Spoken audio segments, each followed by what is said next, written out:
Hi, I'm Dustin Abbott, and I'm here today to give you a detailed breakdown of the image quality from this brand new lens from Sigma, the 14 to 24 millimeter f2.8 Art Series zoom lens. And so if you haven't previously seen, I've already broken down some of the attributes of this lens in an episode that you can look at here. It'll give you an idea of the various functionality, weather sealing, things like that as a part of that. Now today we're here to look at the image quality, and I'm going to start off this segment by looking at something that is entirely unique for this lens, something that I've never seen before, not only from a Sigma lens, but from any third-party lens before. Let's jump in, let's take a look. Okay, the first and most interesting thing that I have to show you here is based on this right here. It's an amazing thing in that this Sigma is the first that I've seen to have built-in profile support as a third-party lens and a Canon body. And so does it make a difference? Well, I would say it definitely does make a difference. And so here we have on the left side, we have two different looks of this same image that came off of my camera. And so on the left side, as recorded to my SD card, I had a DNG file, or the raw file that was converted to a DNG. On the right side, we have the file that was written as a JPEG to my CF card. And so I kind of do dual recording. I do raw to one, JPEG to another. And as you can see, there is a significant difference in the amount of distortion correction and the optimization of the image itself, vignette clear up. All of those things, we can see that there's definitely a very positive difference between the two images. And so byproduct of that is that the JPEG here actually looks pretty fantastic. And you can see it's really got great definition and contrast. And you can see that they're even at this very close distance. I mean, this is 14 millimeters of a geometric wall from probably a maximum of 4 to 5 feet away. And you can see it's corrected things really well. I see just the slightest bit of a bulge right through here, but as you can see, it's significantly toned down from the native amount of distortion that's there. And so really a pretty great looking result. And so here you see side by side 18 millimeters on both with the JPEG, the corrected version, and then the raw file here. And so you can see that there definitely is some vignette that's been cleared up, and just now we have very even illumination across the frame. Distortion is not all that significant, and so there's only a mild change that's been made there. But you can see that if you are a JPEG shooter, this is going to be a godsend. You're going to get great results, and of course it'll also help some if you're wanting to do that in video recording. So looking at the 20 millimeter cleanup, you can see it's cleaned up really beautifully here in the JPEG on the right. We can see that we've gone from some barrel distortion to just, like a degree or two of pin cushion distortion that's been straightened up here. Vignette is, significant, and so that's cleared up very nicely here. And we can see, looking at the image here just briefly, we're not really looking at image quality so much, but you can see that even with the JPEG, the raw file shows a little bit more pop there, but the JPEG is just, it looks great here at 20 millimeters. Then finally here at 24 millimeters, and so we can see here that there is definitely a significant improvement once again. Distortion is, there was just once again, a mild bit of pin cushion that is straightened out there. Distortion is really pretty low at 24 millimeters, but definitely vignette and the whole optimization of the image itself, which, by the way, this gives you a little bit of a look as to the kind of treatment that Canon lenses typically get, in that a lot of times if you're looking at the JPEG byproduct of what comes out of a camera, it's actually received quite a bit of optimization to make it look, this is the exact same shutter speed. It's the exact same shot. And so the raw file to the JPEG with corrections in camera applied shows you just how much of a benefit it is to have this particular lens compared to other third-party lenses. And so, I mean, it could be a very compelling reason to consider this Sigma lens. And as you can see, the JPEG image, it looks pretty fantastic. I mean, across the frame, contrast is good. You know, the illumination is pretty much perfect here, just completely even across the frame. And as you can see, resolution all across the frame is excellent. Okay, so bearing that in mind, let's just take a look at one of these JPEG files as they kind of, you know, represent, you know, what is achievable here. And so as you can see, center of the frame, 14 millimeters, f2.8, resolution and contrast across the frame is really, I mean, it's fantastic. I mean, there's no other way to look at it. Right here at the edge of the frame, right out to the very edges, I mean, I can see just a mild drop off at the extreme edge of the frame, but it is minimal. And what we're seeing here is just very even results, very good contrast, very low chromatic aberration. I mean, it's just a really spectacular result there. Comparing f2.8 and f4, we see that there is some natural vignette lift. We're using DNG files, raw files here without correction. And so you see there is some natural lift of vignette that is there. Looking at resolution and contrast, I mean, I would say that in the center of the frame, there's really not any improvement to be had. And that is basically because it was already pretty close to perfect at f2.8. Looking off the side, I mean, you've got an improvement mostly due to vignette lift, but I mean, there really was very little to correct. I mean, again, it's vignette lift here. Resolution, though, is highly similar. I mean, you're basically getting pretty close to perfect resolution right out of the box. Moving to f5.6 shows, once again, your, you know, evenness of illumination across the frame is naturally significantly improved there. Looking at resolution, again, I don't see much of a difference there. I mean, it's a little bit brighter a result, but in terms of the actual resolution, it's highly similar. Maybe just a hair better in the extreme corner here. Maybe a hair uptick of resolution there, but I mean, it is just so close already. I mean, that you're getting a mild improvement, but image quality from, you know, f2.8 on is already excellent. So that trend continues at 18 millimeters. This again is looking at a wide open raw file. You can see in the center of the frame, I mean, resolution and contrast are beautifully good. Moving off to the side, there's some vignette, but I mean, probably even better than 14 millimeters. The resolution is just right out to the very edge of the frame. I mean, that is stunningly sharp. I mean, nice and even performance across the frame. I mean, just look at that amount of texture and resolution. That's just fantastic. Now at 20 millimeters, kind of a similar type result. Center of the frame, I mean, exquisite sharpness and contrast. I mean, just exquisite. Off on the left side of the frame here, we see once again the sharpness profile. It just runs right out to the very corners of the frame. This kind of performance on a wide angle lens is just incredibly rare. I mean, to have this kind of consistency throughout the image frame, it's almost as if this lens was designed for a larger sensor than full frame, which is very unique. Finally, at 24 millimeters here, we see once again that center of the frame. This is f2.8. I mean, it's fantastic. Very good.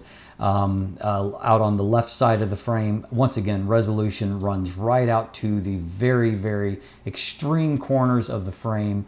Very even performance here, and as you saw, a very even performance throughout the focal range. Fantastic.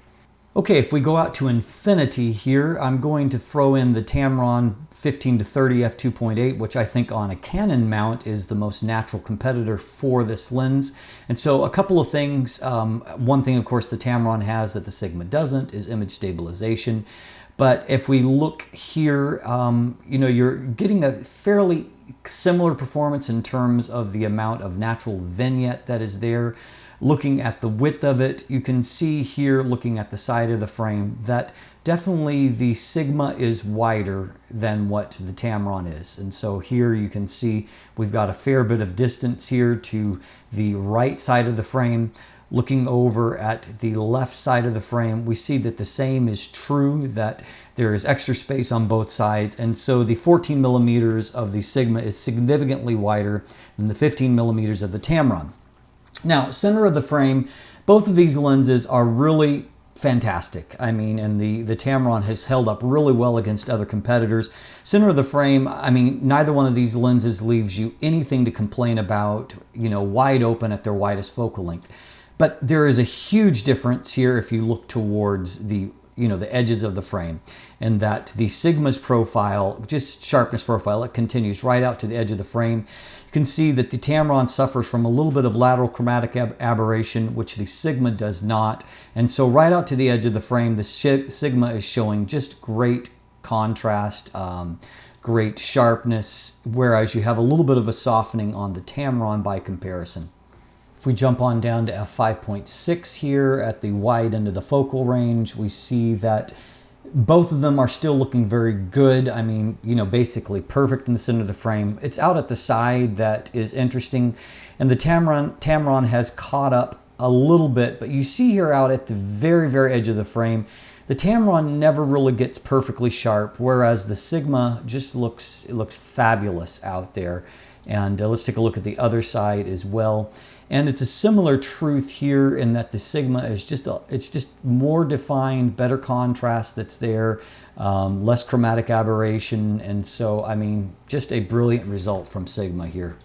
Now here at 18 millimeters, you can see EV value had changed just a hair due to the lighting in this. But once again, looking at the center of the frame, it's very similar. There is both of them are basically perfect in the center of the frame. It's at these edges of the frame that the difference maker is. And here you see Sigma is, I mean, the Tamron's not even in the same ballpark. I mean, it's just not. And I love the Tamron. I've owned it for years. It's a great lens, but we can see here that on that right side of the frame, the Sigma is just destroying it. It's a little bit closer here on the left side of the frame, but you can still see that the Sigma is offering up the better resolution and contrast there at f2.8, 18 millimeters.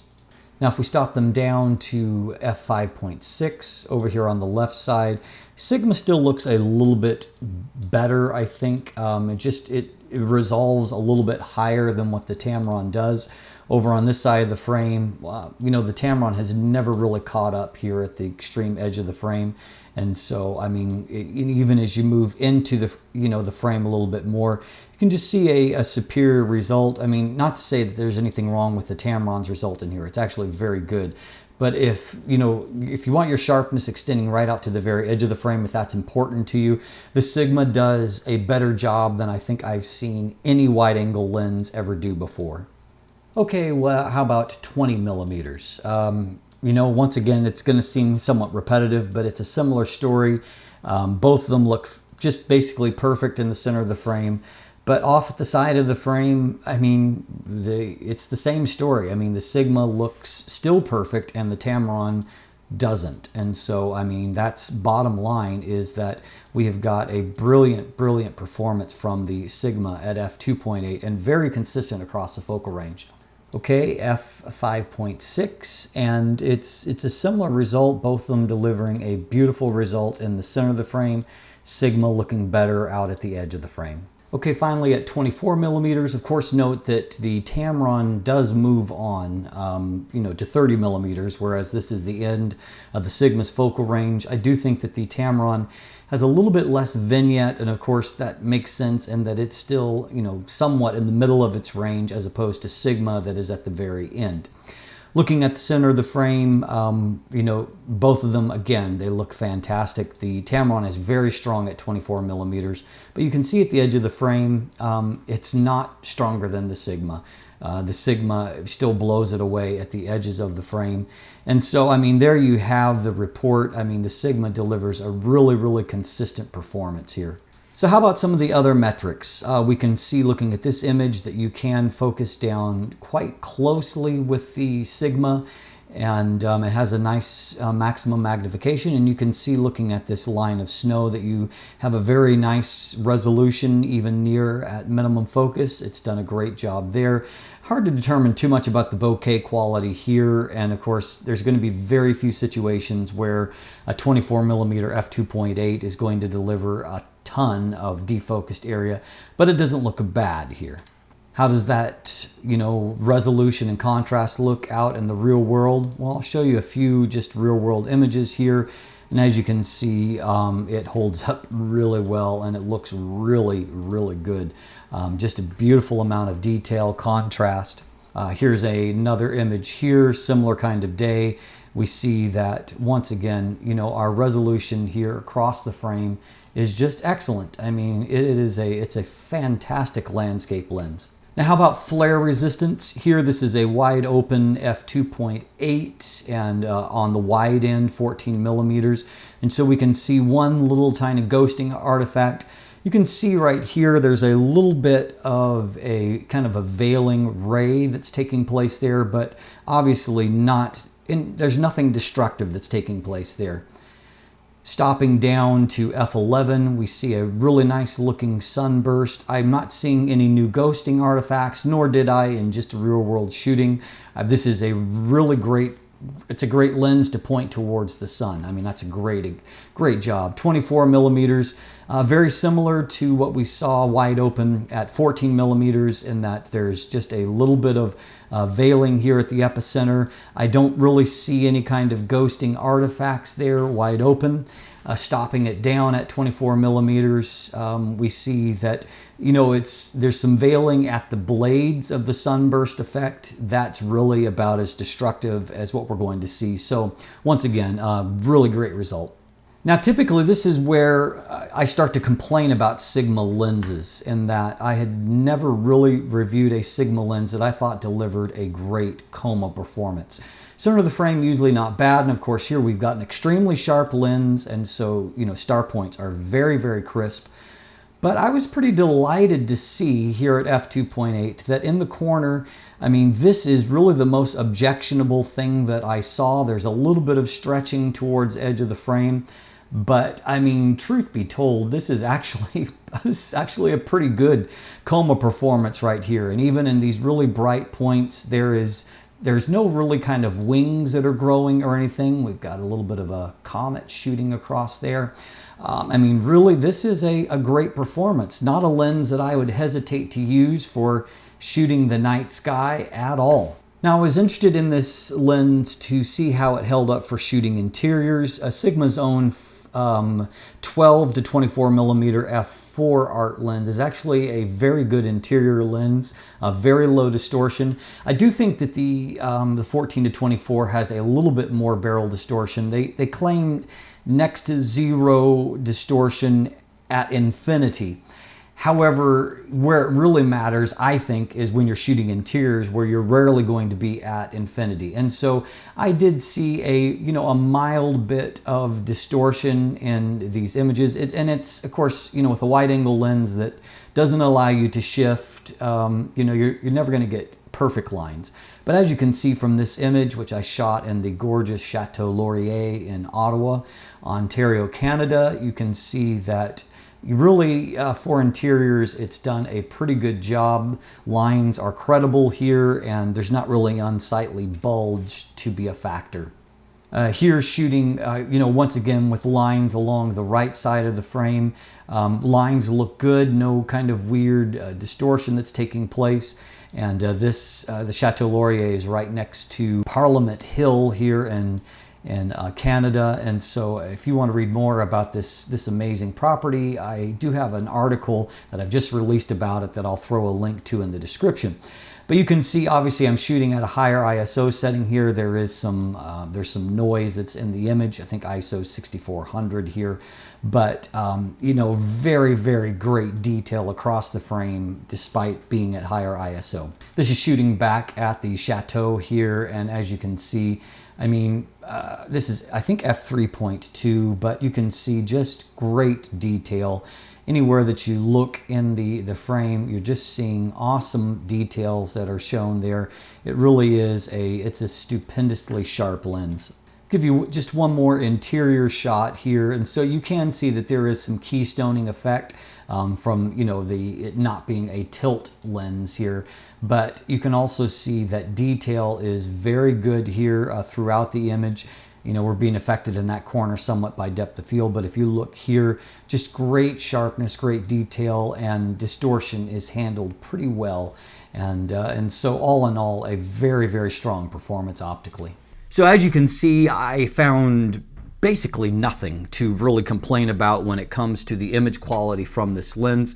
I will throw up another segment in which I compare it on Sony, and on the A7R III with the adapter I compared it to the Tamron that I showed you in this episode, but I also compared it to the Zeiss Batis 18mm f2.8 along with the Laowa 15mm f2.0D lens. And so interesting there, and also as a part of that I kind of, hopefully lay to rest some of the rumors that these lenses don't operate as well on adapter, that the corners are soft.